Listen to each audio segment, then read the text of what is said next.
So hello friends, कैसे हैं आप लोग। आई होप आप सब लोग स्वस्थ होंगे, मस्त होंगे और आपकी पढ़ाई चकाचक चल रही होगी। तो अभी हम लोग पिछली क्लास जो हमारी क्लास सेकंड थी उसके बाद इतने दिनों बाद मैं क्लास थर्ड ला पा रही हूँ।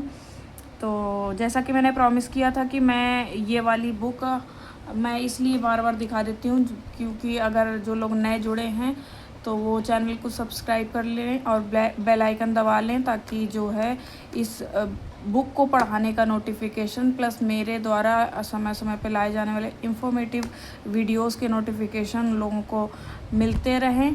तो चैनल पे नए हैं तो जुड़ जाइए। मैं ये बुक पेट के पेपर से पहले जो इसका जीएस का पोर्शन है वो मैं ख़त्म करूँगी, तो जुड़ जाइए फटाफट से। और हमने पिछली दो क्लासों में मौर्य काल तक पढ़ लिया था, वो आप चैनल पे जाके देख सकते हैं। उसके बाद अब हम पढ़ेंगे मौर्योत्तर काल। तो मौर्योत्तर काल में शुंग वंश है। शुंग वंश पहला, जिसमें मौर्य शासकों के तुरंत बाद 185 ईसा पूर्व में जो वंश सत्ता में आया वो शुंग वंश था। शुंगों की राजधानी प्रारंभ में पाटलिपुत्र तथा बाद में विदिशा हो गई। पतंजलि के महाभाष्य से शुंग शासक पुष्यमित्र के संबंध में जानकारी प्राप्त होती है। पतंजलि पुष्यमित्र के पुरोहित थे। पुष्यमित्र शुंग ने 2 अश्वमेध यज्ञ किए तथा सांची स्तूप जो विदिशा में है पाषाण वेदिका का निर्माण करवाया। शुंग वंश के पहले शासक पुष्यमित्र के समय पहला यवन आक्रमण हुआ था जिसे उसके पौत्र वसुमित्र ने विफल कर दिया था। उसके बाद आता है आगे हेलियोडोरस का गरुड़ स्तंभ यह बताता है कि वह यवन राजदूत था जो शुंग शासक भागभद्र के विदिशा दरबार में आया और उसने भागवत धर्म के सम्मान में गरुड़ स्तंभ का निर्माण करवाया। शुंग वंश के अंतिम शासक देवभूति की हत्या कर वासुदेव ने 75 ईसा पूर्व में कण्व वंश की स्थापना की। कण्व वंश का शासन बहुत लंबा नहीं चल सका। उसके बाद आता है आंध्र सातवाहन वंश। इसमें ईस्वी पूर्व प्रथम सदी में ऊपरी दक्कन में सातवाहनों का उदय हुआ। इस वंश की स्थापना सिमुक ने की थी। सातवाहन वंश की स्थापना सिमुक ने की थी तथा इसकी राजधानी महाराष्ट्र के प्रतिष्ठान यानी पैठन में थी। सातवाहनों की राजकीय भाषा प्राकृत थी। सातकर्णी प्रथम इस वंश का प्रथम योग्य शासक था। सातवाहन शासक हाल में एक बड़ा कवि तथा विद्वानों का आश्रयदाता था। इसने प्राकृत भाषा में गाथा सप्तशती की रचना की। सातवाहन वंश के ऐश्वर्य को गौतमी पुत्र सातकर्णी, जिनका जो कार्यकाल था वह 106 से 130 ईसा पूर्व तक रहा, ने पुनर्जीवित किया। इसकी विजयों का उल्लेख इसकी माँ गौतमी बलश्री की नासिक प्रशस्ति से प्राप्त होता है। इसका प्रतिद्वंदी शक शासक नाहपण था जो छहरात वंश का था। गौतमी पुत्र सातकर्णी ने छहरात वंश का नाश का दावा किया है। इसके बाद इसका पुत्र वशिष्ठी पुत्र पुलुमावी जो 130 से 156 ईस्वी तक शासक रहा। इसने दक्षिणापथेश्वर की उपाधि धारण की तथा पुराणों में इसका नाम पुलोमा मिलता है। शक शासक रुद्रदामन प्रथम, जिनका शासनकाल 130 से 150 ईस्वी तक रहा, ने सातवाहनों को 2 बार पराजित किया किंतु वैवाहिक संबंध के कारण इनका नाश नहीं किया। वशिष्ठी पुत्र पुलुमावी का विवाह रुद्रदामन की पुत्री से हुआ था। यज्ञ श्री सातकर्णी सातवाहन वंश का अंतिम महत्वपूर्ण शासक था। ब्राह्मणों को भूमि दान देने की परंपरा सातवाहनों ने ही शुरू की थी। हालांकि उन्होंने बौद्ध भिक्षुओं को भी भूमि दान दिया था। उसके बाद भड़ौच सातवाहन काल का प्रमुख अंतर्राष्ट्रीय बंदरगाह था। ये इम्पोर्टेंट पॉइंट है। भड़ौच सातवाहन काल का प्रमुख अंतर्राष्ट्रीय बंदरगाह था। सातवाहन शासकों ने चांदी, तांबे, सीसे, पोटीन और कांसे की मुद्राओं का प्रचलन किया। सातवाहन प्रशासनिक व्यवस्था के अंतर्गत गौलमिक को ग्रामीण क्षेत्रों में प्रशासन का काम सौंपा जाता था। गौलमिक को, जो एक सैनिक टुकड़ी का प्रधान होता था। कार्ले, चैत्य, अमरावती कला का विकास आदि सातवाहन काल की प्रमुख उपलब्धियां हैं। इसके बाद आता है चेदी राजवंश। प्रथम सदी ईसा पूर्व में कलिंग क्षेत्र जो उड़ीसा में है चेदी राजवंश का उदय हुआ। संभवतः चेदी राजवंश का संस्थापक महामेघवाहन नामक एक व्यक्ति था, अतः इस वंश का नाम महामेघवाहन वंश भी पड़ गया चेदी वंश का। ठीक है, तो चेदी वंश का एक नाम कौन था? महामेघवाहन वंश। इस वंश का सर्वाधिक शक्तिशाली शासक खारवेल हुआ। उदयगिरी पहाड़ी उड़ीसा के हाथी गुम्फा अभिलेख से उसके बारे में पर्याप्त जानकारी प्राप्त होती है। उसके बाद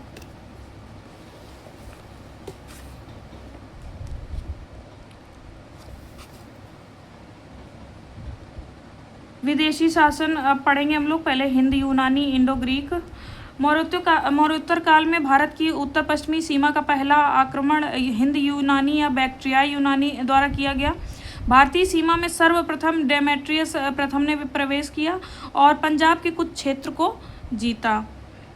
मिनांडर जो 165 से 145 ईस्वी पूर्व सबसे प्रसिद्ध हिंद यूनानी शासक हुआ। उसकी राजधानी पंजाब में शाकल यानी आधुनिक सियालकोट में थी।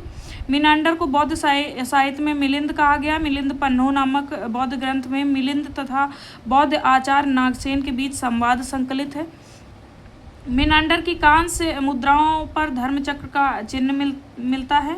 हिंद यूनानी शासकों ने भारत के पश्चिमोत्तर सीमा प्रांत में हेलेनिस्टिक कला का प्रसार किया। सबसे पहले हिंद यूनानियों ने ही भारत में सोने के सिक्के चलाए थे। तो ये क्वेश्चन बहुत इंपॉर्टेंट है। सबसे पहले भारत में सोने के सिक्के किसने चलाए थे?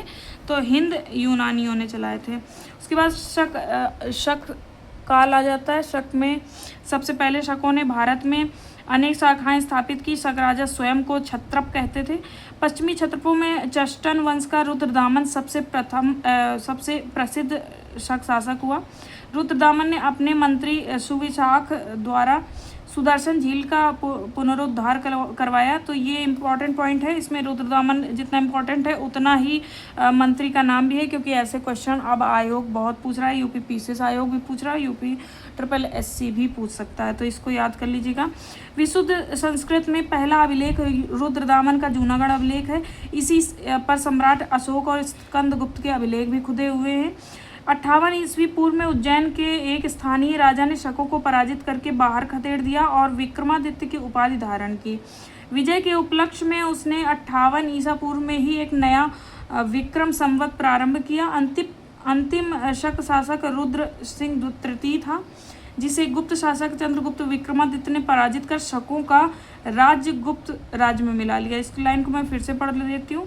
अंतिम शक शासक रुद्र सिंह तृतीय था, जिसे गुप्त शासक चंद्रगुप्त विक्रमादित्य ने पराजित करके शकों का राज्य जो है गुप्त साम्राज्य में मिला लिया था।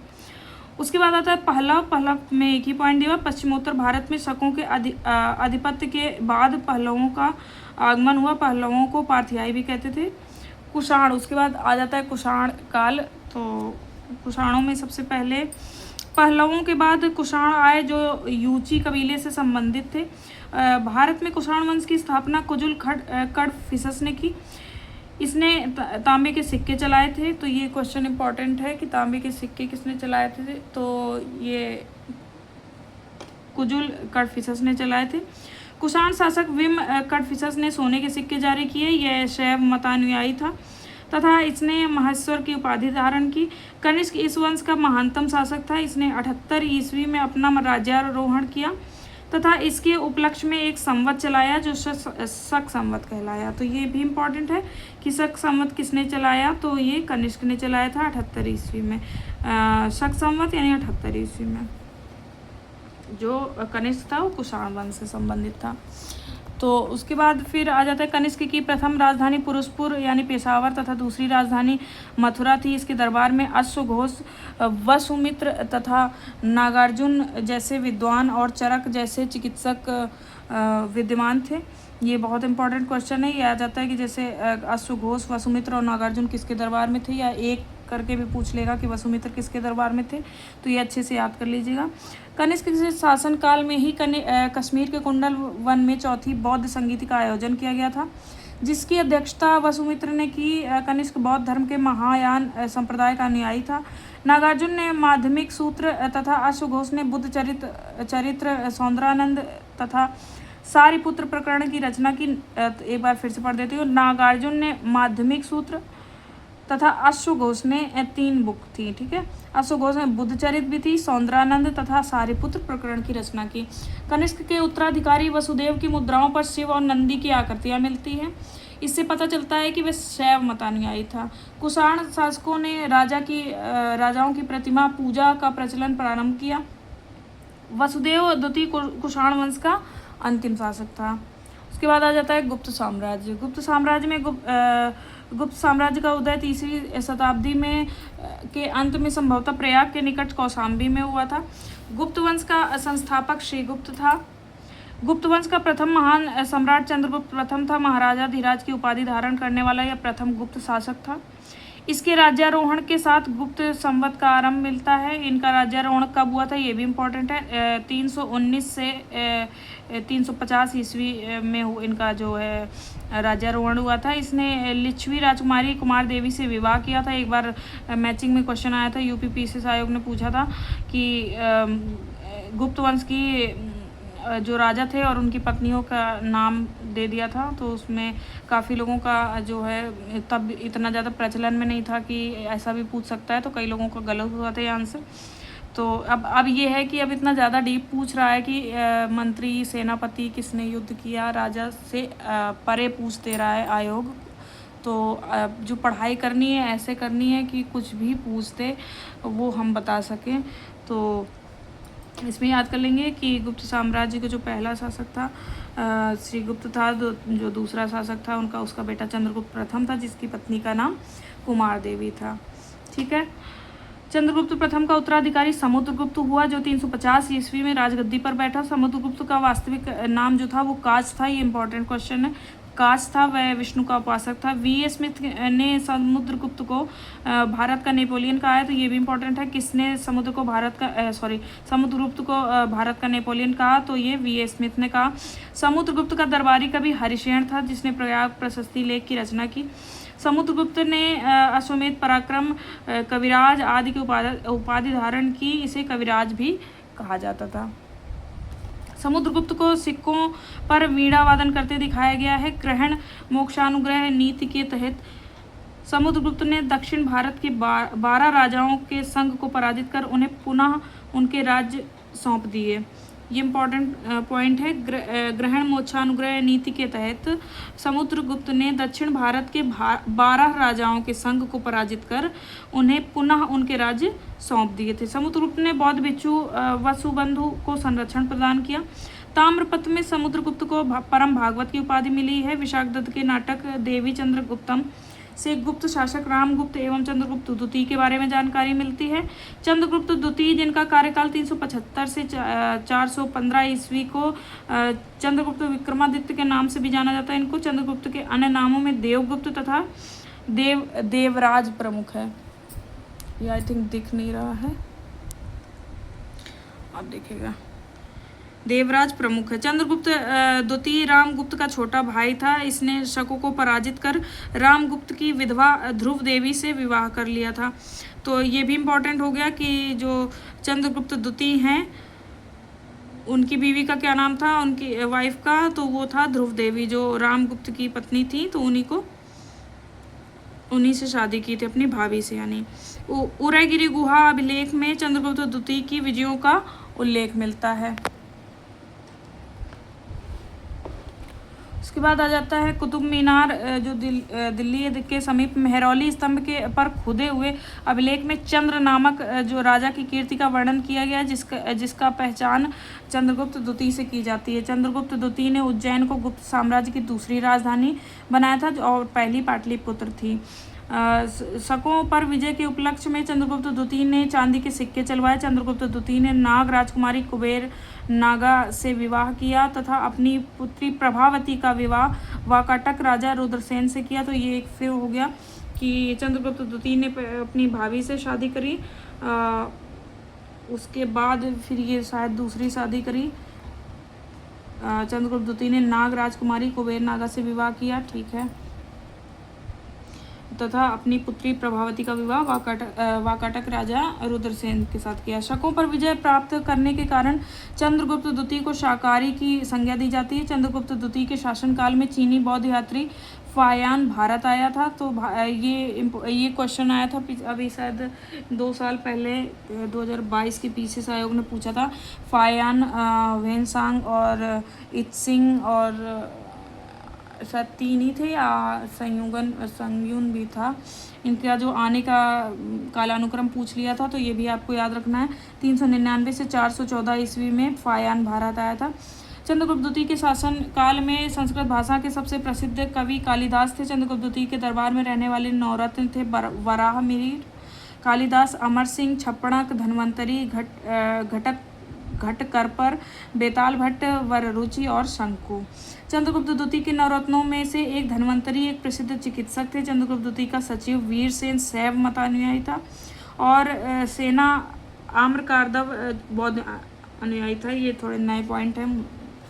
चंद्रगुप्त द्वितीय का सचिव वीरसेन शैव अनुयायी था तथा सेनापति आम्रकारदव बौद्ध अनुयायी था। नालंदा विश्वविद्यालय की स्थापना कुमारगुप्त प्रथम ने की थी। कुमारगुप्त को महेंद्रादित्य भी कहा जाता था।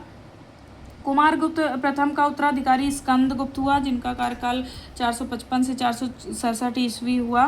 स्कंदगुप्त के समय खुशनवाज के नेतृत्व में सर्वप्रथम हूणों ने भारत पर आक्रमण किया था। तो ये भी क्वेश्चन बहुत इंपॉर्टेंट है कि हूणों ने किसके कार्यकाल में आक्रमण किया था। तो ये क्वेश्चन आ सकता है। स्कंदगुप्त के शासनकाल में किया था। ये भी पूछ सकता है किसके नेतृत्व में किया था। तो ये खुशनवाज के नेतृत्व में किया था। जूनागढ़ अभिलेख एवं भीतरी स्तंभ लेख में हूणों के आक्रमण का जिक्र है। स्कंदगुप्त के गवर्नर पर्णदत्त एवं उसके पुत्र चक्रपालित ने गिरनार पर्वत पर स्थित सुदर्शन झील का पुनरुद्धार करवाया। एक बार फिर से पढ़ देती हूँ पॉइंट।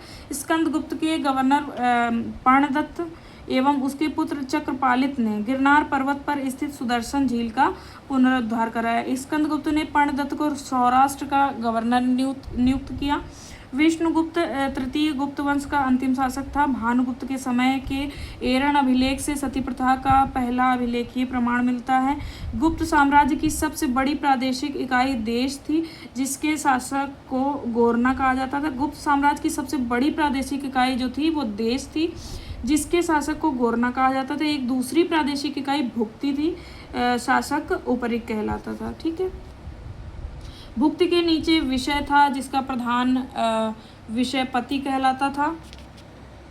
भुक्ति के नीचे विषय था, जिसका प्रधान विषयपति कहलाता था। ग्राम सभा का मुखिया ग्रामिक या महत्तर कहलाता था। ग्राम समूहों की छोटी इकाई को पेठ कहा जाता था। सिंचाई के लिए रहट या घटी यंत्र का प्रयोग होता था। सिंचाई के लिए रहट या घटी यंत्र का प्रयोग होता था। श्रेणी के प्रधान को ज्येष्ठक कहा जाता था। उसके बाद गुप्त काल में उज्जैन सर्वाधिक महत्वपूर्ण व्यापारिक केंद्र था। गुप्त राजाओं ने सर्वाधिक स्वर्ण मुद्राएं जारी की। इनकी स्वर्ण मुद्राओं को अभिलेखों में दीनार कहा गया है। कायस्थों का सर्वप्रथम वर्णन याज्ञवल्क्य की स्मृति में मिलता है। जाति के रूपों में कायस्थों का सर्वप्रथम वर्णन ओशनम स्मृति में मिलता है। गुप्त काल में वेश्यावृत्ति करने वाली महिलाओं को गणिका कहा जाता था। वृद्ध वेश्याओं को कुट्टनी कहा जाता था। गुप्त सम्राट एक वैष्णव धर्म के अनुयायी थे तथा उन्होंने इसे राजधर्म बनाया था। विष्णु का वाहन गरुण गुप्तों का राज चिन्ह था। अजंता की गुफाएं बौद्ध धर्म की महायान शाखा से संबंधित हैं, जो महाराष्ट्र की औरंगाबाद के निकट चट्टानों को काटकर निर्मित की गई हैं। यह 29 गुफाओं की एक श्रृंखला है। गुप्त काल में चांदी के सिक्कों को रुपिका कहा जाता था। गुप्त काल में निर्मित एलोवेरा की गुफाएं 34 प्रसिद्ध गुफाओं का समूह है। यहाँ बौद्ध, जैन व हिंदू धर्मों की विशेषताएं देखने को मिलती हैं, जो महाराष्ट्र के औरंगाबाद में स्थित है। गुप्त काल में विष्णु शर्मा द्वारा लिखित पंचतंत्र, जो संस्कृत में लिखी, को विश्व का सर्वाधिक प्रचलित ग्रंथ माना जाता है। बाइबिल के बाद इसका दूसरा स्थान है। संस्कृत गुप्त राजाओं की राजकीय भाषा थी। आर्यभट्ट ने आर्यभट्टीयम एवं सूर्य सिद्धांत नामक ग्रंथ लिखे। सर्वप्रथम इन्होंने ही बताया कि पृथ्वी सूर्य के चारों ओर घूमती है। वाराहमिहिर प्रसिद्ध खगोल शास्त्री थे। इन्होंने वृहत संहिता, पंच सिद्धांतिका नामक ग्रंथों की रचना की। ब्रह्मगुप्त ने ब्रह्म सिद्धांत की रचना की, जिसमें उन्होंने बताया कि प्राकृतिक नियमानुसार समस्त वस्तुएं पृथ्वी पर गिरती हैं। तो ये किसने बताया था? ब्रह्मगुप्त ने बताया था। गुप्त वंश के 2 शासकों ने अश्वमेध यज्ञ किया, पहला समुद्रगुप्त और दूसरा कुमारगुप्त प्रथम। सर्वाधिक गुप्तकालीन अभिलेख कुमारगुप्त प्रथम के शासन काल से ही प्राप्त होते हैं। मंदसौर अभिलेख का संबंध कुमारगुप्त प्रथम की शासन व्यवस्था से है। अजंता की 29 गुफाओं में से गुफा संख्या 16, 17 और 19 गुप्तकालीन है। ब्रह्मगुप्त ने चक्री चतुर्भुज के क्षेत्रफल, शून्य के प्रयोग के नियम और द्विघात समीकरणों को हल करने के लिए सूत्र दिए। तो ये किसने दिए? ब्रह्मगुप्त ने। बहुत इंपॉर्टेंट पॉइंट है। आर्यभट्ट द्वारा वर्गमूल घनमूल निकालने की विधि या ज्या सिद्धांत दिया गया। तो यहाँ तक हमारा था गुप्त काल, जो कि बहुत इंपॉर्टेंट काल है। इस वंश को पढ़ना बहुत ज़रूरी है। प्राचीन काल में ये बहुत इम्पोर्टेंट है। तो आज की क्लास में फ़िलहाल इतना ही। उसके बाद कल हम लोग पढ़ेंगे हर्षवर्धन। उसके बाद का जहाँ तक हम लोग कवर कर पाएंगे उतना कोशिश करेंगे, ज़्यादा से ज़्यादा कवर करें। तो आज का वीडियो फ़िलहाल हम लोग यहीं एंड करते हैं। अगर आप लोग कोई चैनल पे नए हैं तो चैनल को सब्सक्राइब कर लीजिएगा, और वीडियो टाइम पर आते रहेंगे। जैसा मुझे टाइम मिलेगा मैं पूरा प्रयास करूँगी कि मैं वीडियो जल्दी लाती रहूँ। तो मिलते हैं अगले वीडियो में, तब तक के लिए नमस्कार।